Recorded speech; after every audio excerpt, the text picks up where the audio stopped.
that guy with the Viking hat? Ah, Ed Hill. How are you? Good, how are you? I'm good. Good. Welcome to our kitchen. Thank you, thank you. Well, you've been introduced. I'm Ed Hill, and a little quick story. It's kind of like a resume, maybe, but on May 5th, 1990, we left Put-in Bay, Ohio, and a Viking longhouse. Left it behind us. It wasn't easy. We left it behind us, but then we had to give up some things, and we ended up from the Viking longhouse to the country farmhouse. And I didn't really know what to do with myself. All of a sudden, our project, so to speak, was behind us, and we had to start anew with children and all that. And one day, my wife looked out the window, and I was on my dad's old tractor plowing, and she came running out and said, "What are you doing?" And I said, "Well, I guess I'm going to farm." May 5th, 1990. And I've been with Dorothy Lane Market doing chickens since a long time, 1996. And over that time, you get known for certain things, and hopefully I'm known for a real upscale type of chicken. And I've been able to handle being called, "Here's the chicken man." I can deal with that now. I used to like that too much, but the chicken man is here with you now.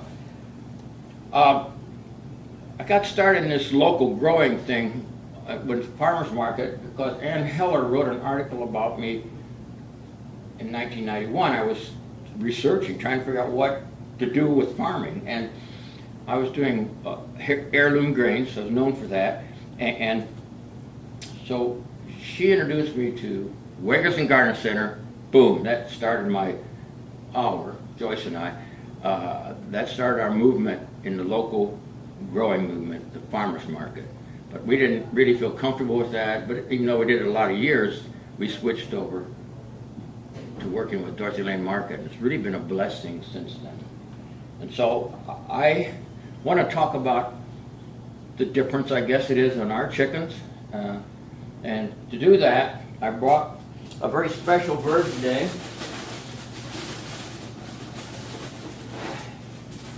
Thank you.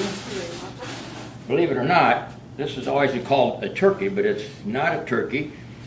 It is a large roaster. This one weighs 9.3 pounds.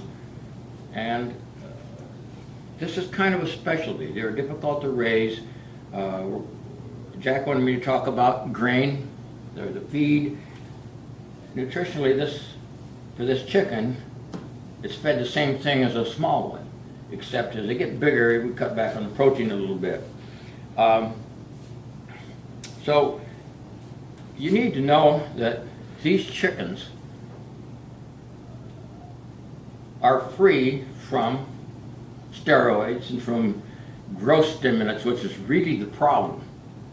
Because it can get tricky using growth stimulants. There are things that you use that aren't steroidic, if you will. But anyhow, we use none of those, and an antibody is something that chickens don't need.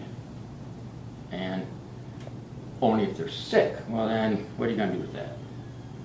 So, anyhow, enough of that. And so, you know, you can feed them the best feed there is, but if you don't take care of business, if you're not a good steward, you're not going to have a quality bird. So it could be organically fed and all kinds of proper nutrition, but that's not all. It requires a feeling, an understanding of these animals that's really kind of making your livelihood. So there has to be a lot of respect, even though these chickens run around and everything, as they are free to do that. So, to make this kind of a demo, my wife, Joyce, you know, we ate chickens every day for so long, we finally found something else to eat. We still do 3 and 4 a week. When Joyce does these larger birds, she will if you will. Prepare it by salting it really, really well, and I won't salt it as much as she does, and peppers it like so. I like a little grittier pepper than that. So at that point, it's kind of like brining, which is what most of the chefs do. But then it goes in the refrigerator overnight, comes back out, and then for some reason she likes to put Canadian bacon over her chicken, like so. And then with the aluminum foil, she makes like a tent.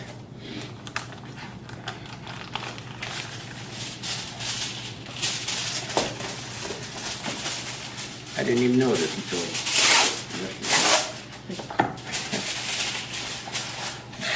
so that she makes the tent. The oven's preheated to only 250, so this is kind of a slow cooking method, and that's my tent's not like camping. Just to help hold the moisture in. And then she just takes it as it is here and puts it in the oven for 5 hours.